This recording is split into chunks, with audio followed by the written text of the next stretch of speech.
صباح الخير لو بتشوفنا بالنهار، واحلى مسا عليك لو بتشوفنا بالليل. استعد يا بطل، عندنا فيلم عظمه كالعاده، بس قبل ما ابدا يا ريت تصلي على النبي. وعلى فكره انا هسجل في القناه دي مع هيما علشان دراسته وكده. ويلا بينا نبدا فيلمنا. بيبدا الفيلم بالطفل الصغير شاويو وهو داخل المعبد يصلي، وبنشوف 2 رهبان قاعدين بيصلوا وبيكونوا لابسين الهدوم الخاصه بالكونج فو شاولينج، وبيكون في راهب قاعد بيصلي قصاد التمثال وقدامه عود بخور مولع. واول ما بيشوف شاويو بيستعد علشان يقتلوه، بيقفل قبضة ايده اشاره لبدء القتال. وواحد من ال2 الرهبان اللي كانوا قاعدين بيطير زي الخفاش وبيهجم على شاويو، لكن شاويو سريع وبيقدر يصد ضربات المقاتل وبيضرب هو كمان، ومش بيسكت بالايد والرجل ولا جدعها مقاتل. وشاو بيبص بيلاقي المقاتل ده نايم على نفسه وبيقول معلش يا اسطى هنزعجك، وبيطير بقى علشان يديله بالبوكس، بس المقاتل بيمسك ايده قبل ما يضربه. ايه يا اسطى انت ما طلعتش نايم اهو؟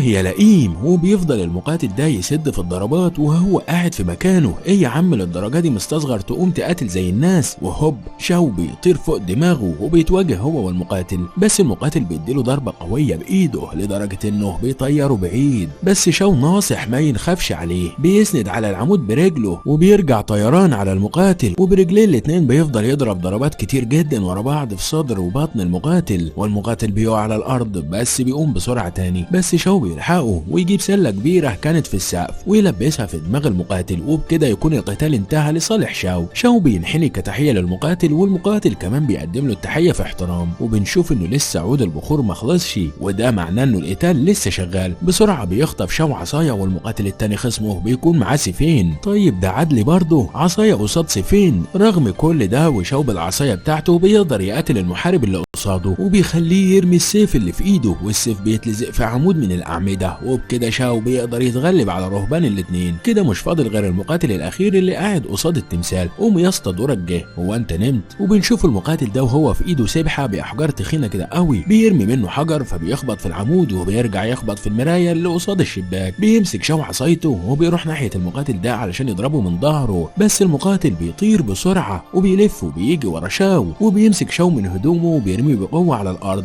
وشاو بيفضل يتألم من قوه الوقعه وبيقول له ايه ده يا اسطى انت بتخم وبتضرب بجد. وبيبص شاو على الضوء اللي جاي على العمود وبيطير المقاتل ناحيه شاو، بس شاو بيعدي من بين رجليه وبيطير زي الخفاش وبيضرب المقاتل برجله في دماغه وبالرجل التانيه في صدره، وبيقع شاو على الارض. وبيقوم بقى شاو من تاني وبيكون المقاتل واقف وما تاثرش بالضربات. شاو بقى بيقول له طبعا ما تاثرتش، ما انت لابس درع واقي، حتى لو عدت عليك دبابه ومش هتحس. بيضحك المقاتل وبيقول له لا مش للدرجه دي، ولسه هيحكي. هوب بقى شاو بيقول له هتحكي لي قصه حياتك، وبيضربه بقوه بقبضه ايده في بطنه. ولسه المقاتل بيستوعب الضربه، ضوء الشمس بيجي في عينه ومش بيقدر يركز. شاو باشا بيستغل الموقف ده وبيضربه ضربه قويه تانيه في بطنه، ومن قوه الضربه المقاتل بيخبط في العمود وبيقع على الارض. وبكده شاو بيكسب للمره الثالثه. وبنشوف ان عود البخور اخيرا خلص، وده معناه ان وقت القتال انتهى. وبيفتح شاو باب المعبد وبيخرج، وبيكون وراه 3 مقاتلين بيتحنوا ليه ويقدموا له التحيه. بعدها بنروح لمعبد شاولين لتعليم الفنون القتاليه، وبنشوف المعلم وهو بيقول لشاو ان المقاتلين ال3 للفريق النحاسي ادوا له درجه 88 و77%، والدرجه دي اقل من درجه المعلم ب20 درجه. والمعلم بيكون متضايق جدا وبيقول له انا مش راضي عن الدرجه دي، وانت مستواك احسن من كده بكتير. وبنعرف من المعلم انه ابو شاو بعته للمعبد من هو عنده 3 سنين علشان يتعلم الكونغ فو، والمعلم بيقول له انه هيروح يتدرب فتره مع معلم تاني اسمه تشينج، وده معلم مشهور جدا وبارع في الكونغ فو وهيقدر يفيد شاو في فتره تدريبه. وبيوصل الاتوبيس بتاع مدرسه اطفال الشاولين علشان ياخدوا شاو، بس شاو بيتاخر عليه طبعا من رغي المعلم اللي اكل دماغه، فبيمشي الاتوبيس وبيسيبه. شاو بيفضل يجري ورا الاتوبيس علشان يلحقه. وبنشوف في المدرسه مسابقه تايكوندو بين مدرسه باي خوي ومدرسه شرق سيول، وبنشوف قتال بين قائد فريق التايكوندو لينت شيونان وبين بطل مدرسه شرق سيول. وبنشوف انه لينت شيونان ده حركته بارعه وسريعه جدا. والان مديره فريق تايكوندو بتكون مشغله المباراه في البيت، ومعاها كمان كراسه وبتكتب فيها ملاحظات عن المباراه، وبيكون جنبها اخوها الصغير شاوبي اللي بالمناسبه بيكون في سنه رابعه وفي نفس المدرسه كمان. وبيقول لها وهو بياكل حتى مش مستني يبلع الطفس، بيقول لها انت ليكي كتير بتتفرجي على لينت شيونان، هو انت معجبه بيه ولا ايه؟ بتقول له مالكش دعوه ويا ريت تبطل اكل علشان كده وزنك هيزيد قوي، واختبارات اختبارات اللياقه البدنيه بتاعت المدرسه قربت وكده هتسقط يا معلم. وبتقول له انا مديره فريق التايكوندو ولازم اركز في المباريات واسجل اي غلط بيقع فيه المقاتلين. بيقول لها برضه بتتفرجي على لينت شونان بالذات كتير جدا رغم انه مقاتلين كتير غيره. وبيقول لها خدي كيس الشيبسي ده تسلي فيه. وهي بتقول له لازم ننظف البيت بسرعه علشان الطالب شاو هيجي بعد شويه. وابوهم بيتصل عليهم وشاو بيرد عليه وبيسلم عليه. اخته بتخطف منه الموبايل وبتكلم ابوها وبتقول له انه امتى هيرجع البيت. ابوها بيقول لها مش دلوقتي علشان مشغول جدا بالشغل ولازم اخلصه. الان بتكون متضايقه جدا وبتقول له بس انت بعد ما مامتها ماتت وانت مشغول دايما ومش بنشوفك ولا بتقعد معانا رغم انك وعدتنا انك هتكون موجود دايما. ابوها بيقول لها غصب عني انا مشغول جدا لان اخترعت اختراع عظيم ولازم افضل جنبه لحد ما اخلصه. وبيوصيها تاخد بالها من اخوها ومن الطالب شاو لحد ما يخلص شغله ويرجع لهم وتاخد بالها كمان من الصندوق اللي بعته على البيت. بيرن جرس البيت وبتروح الان تشوف مين. بيكون الطالب شاو وصل. بتسلم عليه وتدخله البيت. في نفس الوقت بيدخل اتنين على الاب وبيضربوه وبيقفلوا المكالمه بتاعته مع اولاده وبيسالوه عن مكان دولجي 9 اللي عمل له تطوير. وبيقول لهم انه اختراع ملوش لازمه معاهم ده اختراع علشان بيقلد صوت مراته واخترعه مخصوص علشان ولاده. وطبعا مش بيصدقوه وبيفضلوا يسالوه وهو مش بيقول لهم بعته لمين.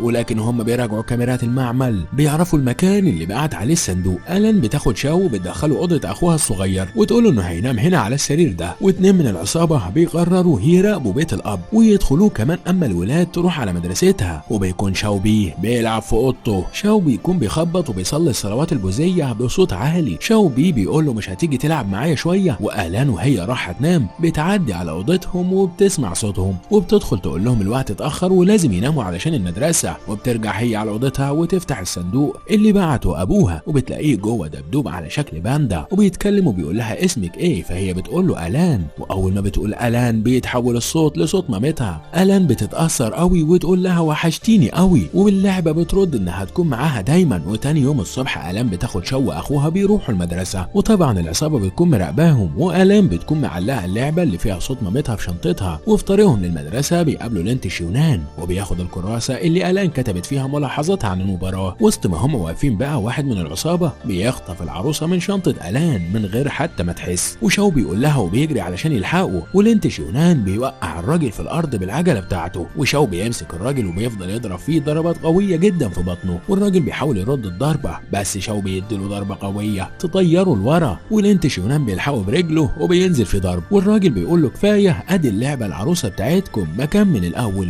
ولينت شونان بياخد اللعبه وبيكون مبسوط بيها. والان بتسقف له وهوبا الراجل بيقوم وبيخطف العروسه من تاني. هو انتوا لسه هتحتفلوا؟ وبيجري الراجل وبيطلع على سلم المبنى وبيجري ورا شاو وبيطير بقى وبيكون واقف له على اخر السلم. وبيطلع الراجل يلاقي شو واقف له فبينط من السور على الارض. لكن الان بقى بتكون محضره صندوق زباله. واول ما بينط الراجل بيجي في الصندوق وبيتلموا عليه وبيضربوه وبتاخد منه الان العروسه اللعبه. وبنروح للفصل بتاع شاو والمدرسه بتعرف شاو على التلاميذ وبتقول لهم ده شاو من مدرسه شاولين. وبتكون الولاد مبهوره بيه وعايزه تشوف هو متعلم ايه من القتال. والمدرسه بتقول لهم مش هنا في الملعب يا جدعان. وبعد الحصه دي بينزلوا الولاد للملعب والمدرب بيقول لهم ان اختبارات اللياقه بعد كام شهر. وطبعا الاختبارات دي لو حد سقط فيها يبقى هيسقط في كل الاختبارات التانيه. وبيعمل لهم مسابقه جري وشاو بيسبق كل الولاد اللي معاه. وفي مسابقه الضغط كل الولاد بتتعب بعد اول كام ضغطه لكن شاو بيقدر يعمل اكتر من 300 ضغطه بايد واحده كمان ومش بيتعب. نينجا يعني. وبسهوله شاو بيقدر يكسب في كل المسابقات اللي بيعملها المدرب. بس شاو مش بيقدر يفوز ولا في مسابقه. وبنرجع للاب العالم واللي بتكون العصابه مكتفاه ومضروب. اما بقى كفته وزعيم العصابه بيكون متضايق قوي ومعاه عصايه جولف وبيلعب ويضرب في الاب الغلبان. والله شاو بيكون متضايق قوي من انه بيخسر. بس شاو بيقول له ما تخافش وانا هدربك معايا وانت لو اتدربت كويس هتقدر تعدي اي اختبار. وبيروح لملعب التايكاندو واخت لينت شونان بتقول له انه شاو فعلا محترف بس مش اقوى من اخويا ولازم يدخلوا قتال سوا وبنشوف مين الاقوى فيهم. بالليل العصابه بتكون بتراقب بيت الاب تاني والراجل اللي حاول يسرق اللعبه المره اللي فاتت متجبس وحالته بلا. وبيقول لصاحبه انا مش هتحرك من العربيه. صاحبه بيقول له خليك هنا وانا اللي هدخل اجيب الباندا. بينط الراجل من على سور البيت بس بعد شويه بيرجع ووشه شوارع من الشوك اللي مزروع حوالين السور. وبعد شويه بقى بيقدروا يدخلوا هما الاتنين للبيت بس حظهم بيدوسوا على لعبه وبتعمل صوت، وشاو بيسمعهم وبيطلع يشوف مين وبيتقاتلوا سوا. وطبعا شاو بيستخدم كل حركات الكونج فو اللي اتعلمها في المعبد وبيفضل يضرب فيهم بقوة، بس واحد منهم بيلمح اللعبة تحت الترابيزة فبيزحف وبيخطفها وبينط من الشباك الازاز واللي بيتكسر وبيعمل صوت. والان واخوها بيبصوا اخيرا ايه النوم التقيل ده، والان بتقول لشاو انت علشان تتدرب تكسر لنا البيت، وبيقول لها انه كان في حرامية هنا وهو كان بيقاتل معاهم. الان مش بتصدقه وبتقول له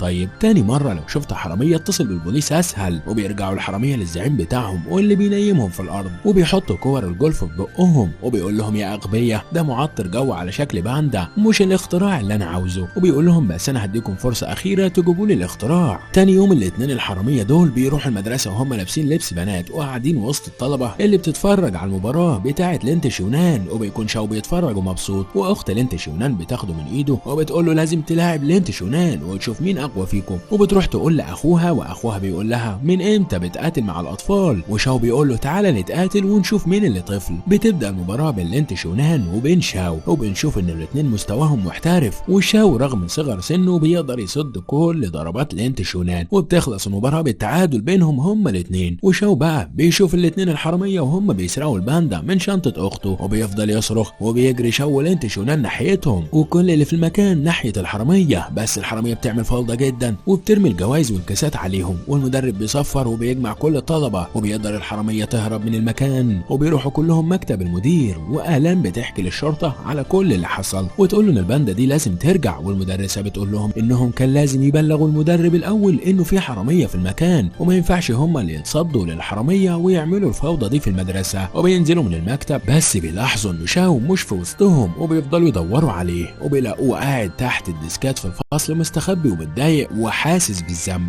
الان بتقول له ان مش هو السبب ان الباندا تتسرق، وانه احنا لو عملنا خطه كلنا هنقدر نرجع الباندا من الحراميه. وبيرجعوا كلهم البيت وبيرسموا خطه علشان يرجعوا الباندا، وزعيم العصابه بيقنع في الاب العالم انه يفك شفره البرنامج، والاب بيرفض طبعا. وزعيم العصابه بيقول له انه هكر موبايله بس لقى مسح كل المعلومات اللي عليه وبيحاول يغريه بالفلوس، وبيقول له ان البرنامج بتاعه في واحد عاوز يشتريه ب 200 مليون دولار. بيضحك الاب بيقول له انه مش هيبيعه اصلا، وبيحاول رجاله الزعيم تفك شفره البرنامج. في مره من المحاولات بيوصلوا لنسبه 99% بس برضه مش بينجح الموضوع، وزعيم العصابه بيتضايق قوي وبيفضل يضرب فيهم وبيجري ناحيه الاب بقى ويقول له قول لي الباسورد بتاع البرنامج، والاب بيرفض وبيرفع الزعيم ايده علشان يضرب الاب بالموبايل بتاعه. وبتيجي رساله للاب من الان اللي بتقول له ان النهارده عيد ميلادي ولازم تيجي. زعيم العصابه بيلاقيها فرصه وبيهدد الاب ببنته وبيقول له هبعت لها هديه ما يصحش برضه. وبتعمل الان عيد ميلادها في بيتها واصحابها بتجي لها ومعاها هدايا كتير، وبتجي لها رساله من ابوها تفتح الباب علشان سايب لها هديه بره. وبتخرج الان تلاقي عربيه مستنياها وجواها ابوها متكتف، وابوها بيشاور لها تجري بسرعه وتهرب. وبتجري الان بسرعه بس واحد من العصابه بيلحقها وبيدخلها العربيه. بيكون في الوقت ده لينت شونان وشاو اخته جايين للبيت وبيشوفوها وهي بتتخطف، وبيجري ناحيه العربيه وبيتقاتلوا مع الراجل اللي خاطفها، ولكن مش بيقدروا يتغلبوا عليه لانه بيكون طويل وشرس جدا. وبياخد العربيه وبيجري. لينت شونان بياخد عجلته وبيلحق العربيه، وشاو بياخد عجله هو كمان وبيجري وراهم. وبتتصل اخت لينت شونان على الشرطه، وشاو بيجري وراهم على رجليه من غير عجل. وبتوصل العصابه لمعمل الاب